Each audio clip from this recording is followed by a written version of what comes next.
गिलोंड के बारे में थोड़ी डिटेल से चर्चा। गिलोंड सभ्यता, दोस्तों गिलोंड सभ्यता के बारे में विस्तार से बात करेंगे। नंबर एक, दोस्तों ये ताम्रयुगीन सभ्यता है, मुख्यतः ताम्रयुगीन है, और यह आहड़ सभ्यता का विस्तार है। आहड़ का विस्तार है दोस्तों, किसका विस्तार है? आहड़ का विस्तार है। गिलोंड दोस्तों राजसमंद में पड़ता है, बनास नदी के किनारे।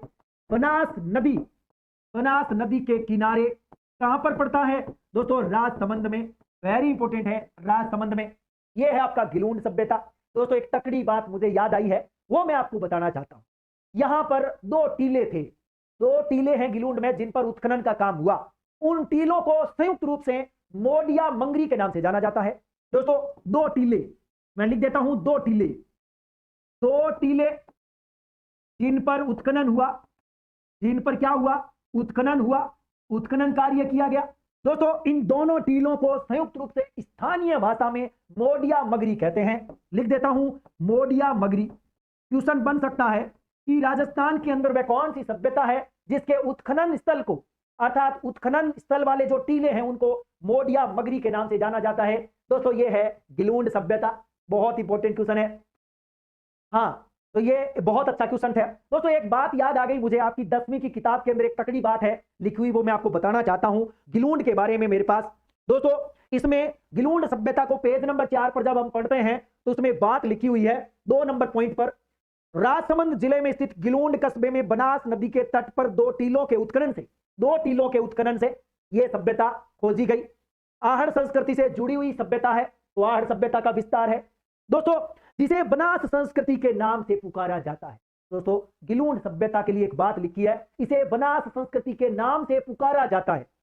इसको दोस्तों वैसे देखा जाए तो इसको नहीं है, आहड़ संस्कृति को ही बनास संस्कृति के नाम से पुकारा जाता है, उसी का यह विस्तार है। ये बात आ गई ना? तो पहले भी हम पढ़ चुके हैं, अभी भी मैंने बता दिया।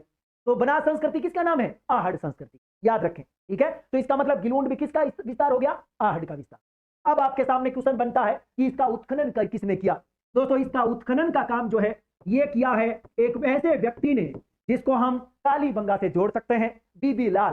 दोस्तों बीबी लाल, यानी बीबी लाल का मतलब है ब्रजवासी लाल। दोस्तों ब्रजवासी लाल जिसने सबसे पहले गिलोंड सभ्यता का उत्खनन किया, और उसके बाद में 1961 से 1969 तक कालीबंगा सभ्यता का उत्खनन किया। तो मैं कह सकता हूं कि बीबी लाल यानी ब्रजवासी लाल ने सबसे पहले गिलोंड का उत्खनन किया। तो यहां पर लिखेंगे कब से कब किया भाई? 1957 से 58, 1957 से 58 तक बीबी लाल ने उत्खनन किया, याद रखें। साथ ही साथ दोस्तों अमेरिका का एक विश्वविद्यालय है पेंसिल्वेनिया, अमेरिका का एक विश्वविद्यालय है पेंसिल्वेनिया, वहां का स्टेट है, उसी के नाम पर है। वहां के एक प्रोफेसर थे ग्रेगरी पोसल।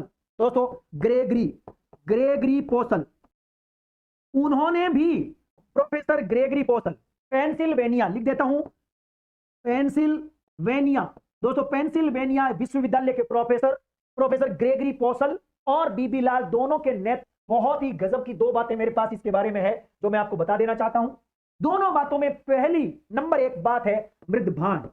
दोस्तों यहां पर मृदभांड जो है, एक बार क्वेश्चन आया कि राजस्थान की वह कौन सी सभ्यता है जहां 5 प्रकार की मिट्टी के बर्तन मिले हैं, यानी 5 रंगों वाली मिट्टी का प्रयोग या 5 रंगों का प्रयोग किया गया है, 5 रंगों का प्रयोग या 5 रंगों वाले मृदभांड का प्रयोग किया गया है। दोस्तों बहुत शानदार क्वेश्चन।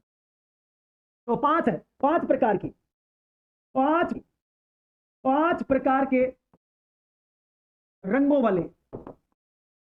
वाले मृदभांड मिले हैं। इतना गजब का क्वेश्चन। 5 प्रकार के रंगों वाले मृदभांड यहां पर देखने को मिले हैं। तो 5 कौन कौन से हैं? नंबर 1 सादे, यानी एकदम सिंपल सादा कलर। दूसरा है पॉलिशदार। तीसरा जो वेरी इंपॉर्टेंट है आपका काला, वेरी इंपॉर्टेंट। और 4 नंबर पे है भूरा। और 5वां कलर जो है वो लाल और काला, यानी लाल और काला एक ही है ये, यानी लाल काले रंग का मृदभांड 1, भूरे रंग के मृदभांड 2, काले रंग के मृदभांड 3, पॉलिशदार मृदभांड 4, सादे मृदभांड 5। ये 5 प्रकार के मृदभांड गिलोंड में मिले हैं। ये बात बहुत ही गजब की है।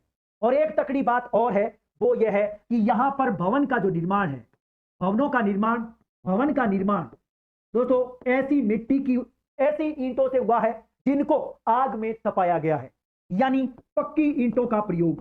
दोस्तों कैसी ईंटों का? पक्की ईंटों का प्रयोग किया गया है। और ये ईंटें जो हैं दोस्तों आग में तपाई गई है। बहुत ही गजब की कुछ आग में तपाई गई, आग में तपाई हुई ईंटों का प्रयोग किया गया है। जबकि तकड़ी बात यह भी है कि यह आहड़ सभ्यता का विस्तार है। जबकि आहड़ में तो धूप में सुखाई हुई ईंट काम में ली गई है, कच्ची मिट्टी की, जबकि यहां पर पक्की मिट्टी की ईंट बोल सकते हो आप, अर्थात आग में तपाई हुई या आग में पकी हुई ईंटें, तपाई या पकी हुई ईंटें, पकी हुई ईंटों का प्रयोग यहां पर किया गया है। ये दोनों बातें आपको याद रखनी है, बहुत ही गजब की दोस्तों। एक